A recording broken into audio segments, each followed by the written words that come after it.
आदाब, जय हिंद। मैं वाजिद खान और आप देख रहे हैं लेखनी शास्त्र न्यूज। लेखनी शास्त्र न्यूज में आपका स्वागत है।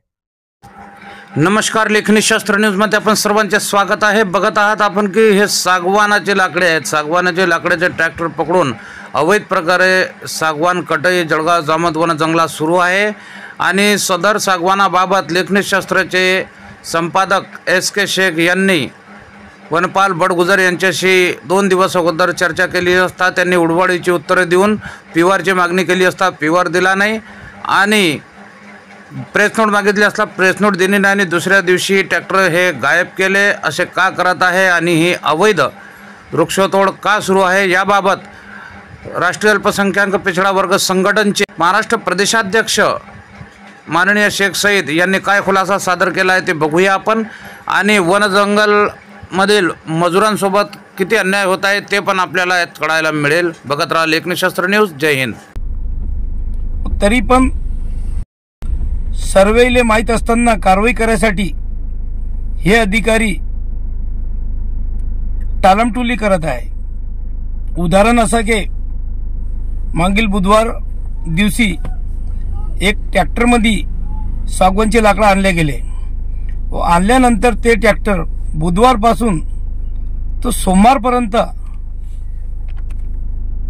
एका ठिकाणी ठेवण्यात आला होता।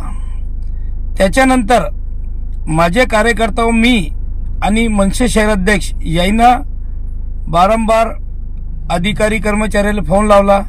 मी DOP Kiran Patil mobile squad Amravati त्याला मेसेज टाकला की साहेब हे जे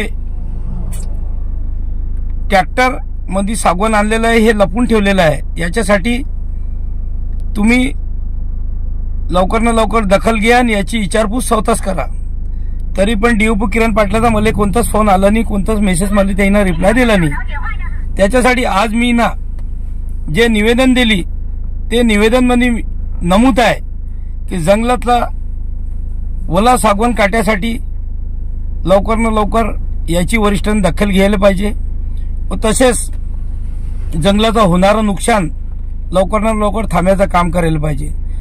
दिवसांदिवशी अतिक्रमण वाढत आहे, याची कोणतेही अधिकारी चिंता अधिकाऱ्याला नाही, परंतु मी माझे कार्यकर्ता स्वतःच त्याच्यात 10 कार्यकर्ता बिना पगारी देणार आहे अशी मी निवेदन मध्ये नमूद केलेलं आहे। परंतु जे वनमजूर 3 महिन्यापासून 3 महिन्यापेक्षा जास्त कामावर आहे त्याला काढून नवीन मजूर प्रत्येक समाजाचे घेऊन वन जंगल वाचवायचं काम करा अशी मी निवेदन मध्ये दिली काळे साहेबाले। याच्यासाठी मी आता काळे साहेबाकडे एक आशा ठेवून काही दिवसाचा वाट पाहतो, त्याच्यानंतर जे निवेदन मध्ये नमूद आहे ते मार्फत आम्ही आंदोलन करणार आहे। जय हिंद, जय महाराष्ट्र। तुमच्या आपल्या आवडत्या लेखनी शास्त्र न्यूज चॅनलला सबस्क्राइब, लाईक आणि बेल आयकॉन दाबायला अजिबात विसरू नका। जय हिंद।